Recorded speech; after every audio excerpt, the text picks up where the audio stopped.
Buenos días amigos, soy Suso Souto y os doy la bienvenida a un nuevo programa de Al otro lado del espejo. Hoy os voy a hablar de los refaítas, una tribu de gigantes bíblicos que habitaron las tierras de Canaán durante milenios y que parecen ser los auténticos olvidados de la conquista desde Abraham hasta Salomón de la tierra prometida. Esta tribu de implacables guerreros eran los guardianes de las tierras occidentales contra las invasiones del este y parecen haber gobernado con mano de hierro y firme una amplia zona durante miles de años. Pero tras un sinfín de batallas contra Yahvé y su pueblo elegido, tal como relata la Biblia, durante la conquista de esa tierra prometida, como os dije, de Abraham a Salomón, parecen haber sido totalmente destruidos.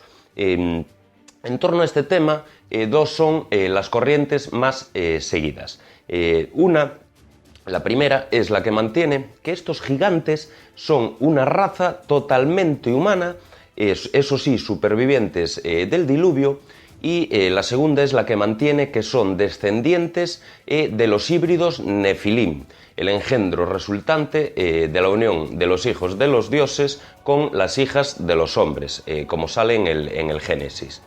El último reducto de los gigantes antediluvianos y los acólitos justifican su destrucción por parte de Yahvé, pues justamente en esa herencia genética antinatural recibida, mezcla de diferentes razas.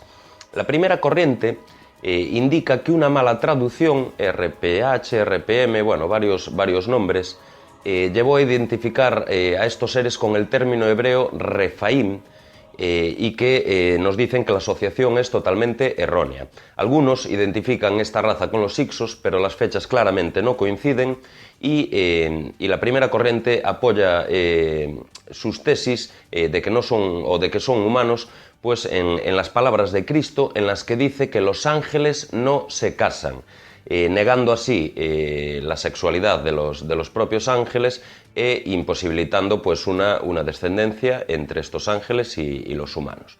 La segunda corriente, mucho más seguida, la de la descendencia híbrida, se apoya sobre todo en la religión hebrea y la cristiana, textos más antiguos mesopotámicos y también en la historia escrita en unas tablillas muy poco conocidas pero fascinantes, encontradas en la ciudad de Rafshanra, en la actual Siria, que corresponde con la antigua ciudad de Ugarit.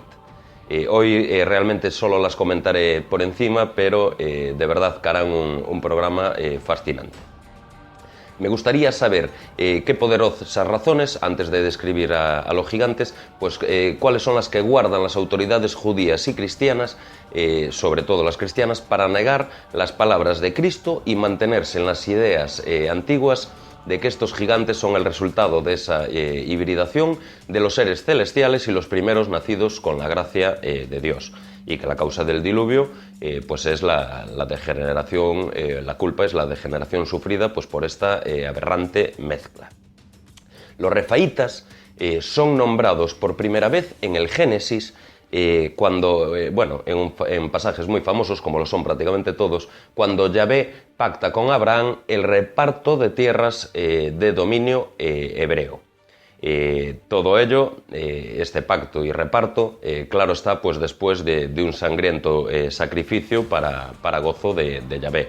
Lo podéis ver en el Génesis 15.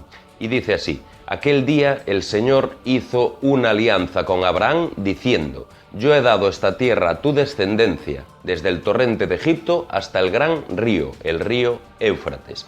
Los kenitas, los kenicitas, los cadmonitas, los hititas, los pericitas, los refaim, los amorreos, los cananeos, los girgasitas y los jebuseos. Depende de qué traducción se lea, pues aparecen con unos nombres u otros, están bien identificados, pero igualmente en las dos, tanto en la hebrea como en la cristiana, sale el término refaim. Los refaítas habitaban en la tierra de Transjordania, en una serie de ciudades fortificadas pues que se conocen como Camino Real y creadas exclusivamente para defenderse de los ataques de los reyes mesopotámicos que comenté antes del este. Aparte de feroces e implacables, los refaítas parece ser que tenían armas de acero muy avanzadas como ninguna otra de la época y que sus carros de combate eran totalmente imparables. No me digáis cómo, pero en el siglo XXI a.C. estas ciudades son destruidas por estos ejércitos del este y los refaítas se dispersan y ya no se les vuelve a llamar con ese nombre y pierden todo respeto por la autoridad. Son muchos nombres y sé que es un tanto complicado, pero bueno, a partir de aquí se les conoce como enacitas, emineos, amalecitas y varios nombres más. A estos se les conoce como descendientes de esta tribu de Refaín, los refaítas, pero también se deja claro a su vez que son descendientes de los nefilín antiguos. Así, en el Deuteronomio, durante el discurso del Moab, se indica que esta tierra pues, fue habitada antes por los emineos, que eran gente grande y numerosa y tan alta como los enacitas. Se cuentan como refaítas, pero los moabitas los llamaban emineos. Yahvé en un pasaje le indica a Lot que no debería hacer negocios ni contratar como guerreros a estos antiguos habitantes del Moab. Son demasiado bravos y poco fiables.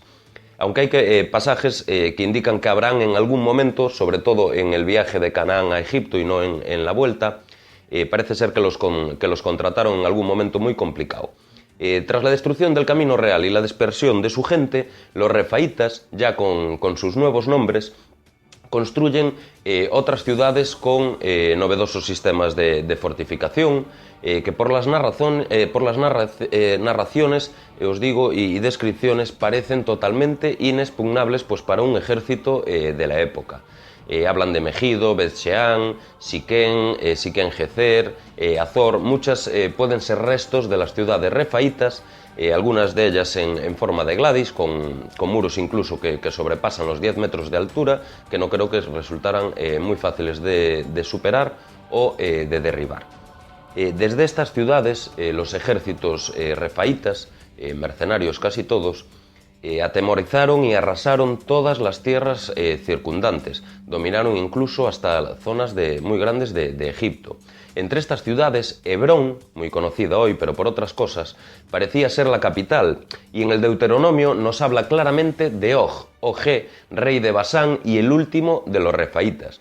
Un dato muy curioso es el tamaño de su cama, que fue mostrada pues, por los judíos a su pueblo después de la conquista. Los israelíes nos dicen que era de 9 codos de largo por 4 codos de ancho, es decir, un 4×2 en metros más o menos, cama curiosa y grande. Muchos escritos revelan exactamente estas mismas medidas, no solo en la Biblia.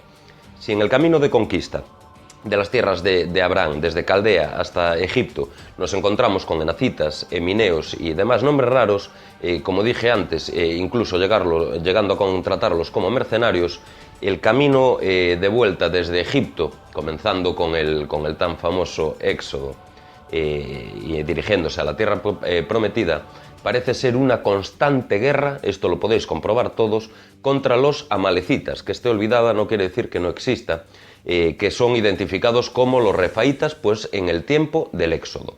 Así, en los pasajes sobre el Éxodo recogidos en el libro de Números, nos dice lo siguiente: Yahvé ordena a Moisés el envío de sus mejores hombres a espiar las tierras de Canaán, pues al igual que había hecho con Abraham pues, unos cuantos siglos antes, también se las había prometido en propiedad al pueblo hebreo, el desierto prometido.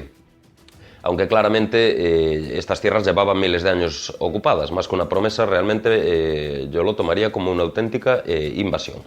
Estas tierras que habitaban los gigantes refaítas, podéis ver la lista de los nombres enviados a esta misión para vigilar estas tierras en el capítulo 13 de Números. No os voy a decir todos los nombres porque son muchos, pero sí os voy a nombrar a uno de los más famosos, que es el príncipe Oseas, que es hijo de Num, y todos conoceréis posteriormente como Josué, que es uno de los auténticos héroes de toda esta leyenda. Yahvé les encomienda reconocer la tierra, mirar si es yerma o fértil, si el pueblo que la habita es fuerte o débil, es decir, están planeando la invasión. Si hay árboles, y también les insisten que recojan los frutos de la época. Estamos en tiempo de la recogida de las primeras uvas, sacrificios de animales, uvas y demás. Es la fiesta de Yahvé, un personaje de gustos exquisitos y un tanto extraños. Bueno, recordad que cuando eligió a Abel como favorito y no a Caín fue después de una entrega de animales en sacrificio por parte de Abel, cuando Caín le había entregado productos de la tierra que parece que no le placieron. Sigo. Números 13, 22. Y subieron por el sur y llegaron hasta Hebrón. Y allí estaba Ahimán y Sesai y Talmai, hijos de Anac. Esto es importantísimo. Estos pasajes son muy, muy complicados. Anac, A-N-A-C o Enac se conoce en otros escritos, es claramente descrito en la Biblia como un gigante de la antigüedad. Pero no de nuestra antigüedad, sino de la antigüedad de hace 4.000 años, de la de ellos. Es decir, Anac es antediluviano. Esto es de dificilísima interpretación, y la referencia de Josué a los hijos de Anac, es decir, a Imán, Sesai y Talmai, yo realmente no sé si se refiere directamente a ellos o a su descendencia. Tened en cuenta que si se refiere directamente a ellos estaríamos hablando de antediluvianos probablemente de linaje real, y eso son palabras mayores, porque tendrían muchos miles de años estos personajes que están claramente nombrados, como que los vieron. Ahora cada uno que lo interprete. Después de varios encargos, Josué y su tropa vuelven junto a Moisés y al pueblo hebreo exiliado. Parecen llevar 1 millón de años exiliados, para dar cuenta de lo vivido. Números 13, 27, y le contaron a él y dijeron: nosotros llegamos a la tierra a la cual nos enviaste, la que ciertamente fluye leche y miel, y este es el fruto de ella, en referencia a esas uvas que os comenté. A mí, si un amigo me trae unas uvas en el medio del desierto, yo también diría que fluye leche y miel, pues probablemente por todos los sitios. Sigo. Pero el pueblo que habitaba aquella tierra es fuerte, y las ciudades muy grandes y fortificadas. Y también vimos allí a los hijos de Anac. Amalec, es decir, amalecitas, habita la tierra del sur, y el eteo, y el jebuseo, y el amorreo habitan en el monte. Y el cananeo habita junto al mar y a la ribera del Jordán. De todos estos nombres que os acabo de decir, los amalecitas y los cananeos sí son identificados como esta raza descendiente de refaítas gigantes, pero los otros, amorreos, jebuseos y demás, son duros guerreros, pero nada que ver con gigantes, humanos totalmente. Los refaítas habitaban Transjordania y Fenicia, sobre todo, y bueno, se les llamaba los del este y los del oeste, que son unos descendientes.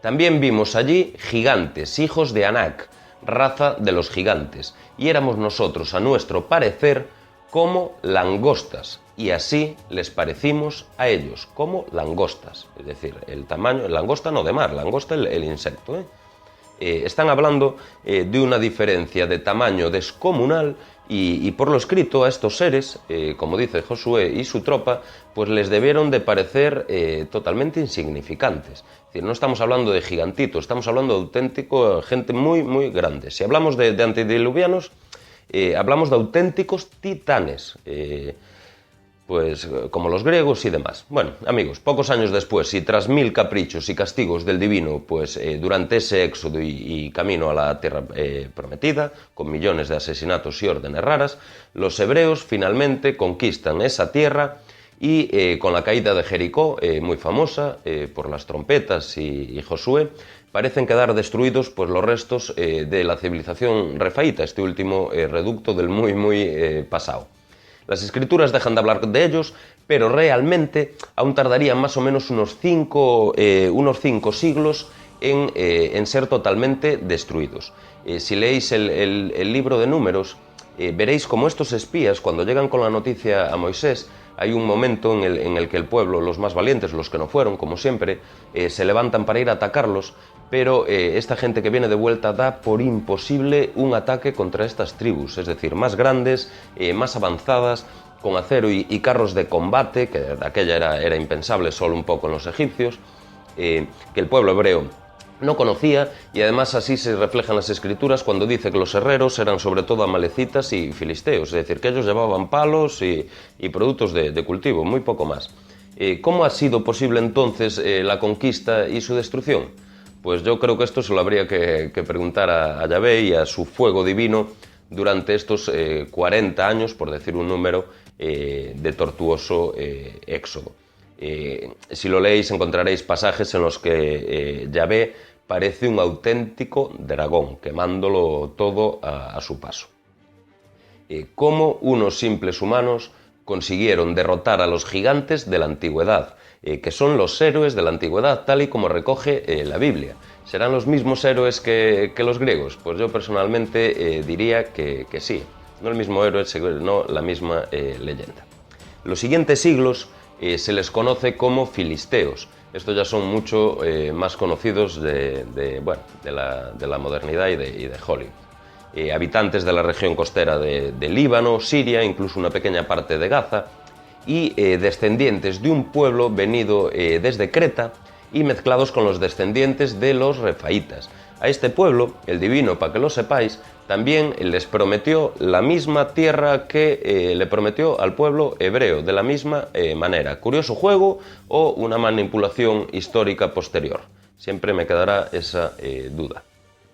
Las leyendas del rey Saúl, del rey David, del gigante Goliat y sus hermanos, así parecen confirmar esta descendencia híbrida de los filisteos, pero esto es para otra historia. Para acabar, los más osados incluso se aventuran a identificar a Sansón con los descendientes refaítas, me llamarán loco. Le dicen hebreo, pero realmente nació en el Líbano, en la zona filistea. Su nombre está claramente asociado al sol y los cultos de esa época eran al rey Sol y no al rey Yahvé, más a él, el preisraelí. Los hechos se relatan en el libro de Jueces, todas sus hazañas, pero extrañamente no hay en toda la Biblia una referencia a su tamaño. Sabemos que mató a 1000 hombres con una quijada de un burro, leones y demás, pero no se habla de su tamaño. Pero bueno, curiosa la fuerza y curiosa las escenas. Para el que no conozca la historia de Sansón, este hombre rechazó a una mujer hebrea, mal visto en la época, y se casó con una salvaje filistea. Es decir, un poco raro. Quizá era una refaíta la filistea. Bueno, pues probablemente o descendiente de los mismos. Nos cuenta la leyenda también que la madre de Sansón, a la madre de Sansón la dejó enviada un enviado celestial, o eso dijo ella. Si es así, Sansón sería claramente un híbrido, es decir, probablemente un refaíta. No sé si todos los híbridos eran gigantes refaítas u otros podrían ser humanos normales, incluso el rey David. Uno de los pasajes más famosos de toda la historia de Sansón es la fiesta que celebró en Timán, creo que era por la boda, que duró 7 días, y eso lo dijo porque era lo que acostumbraba a hacer las fuerzas de élite de la antigüedad.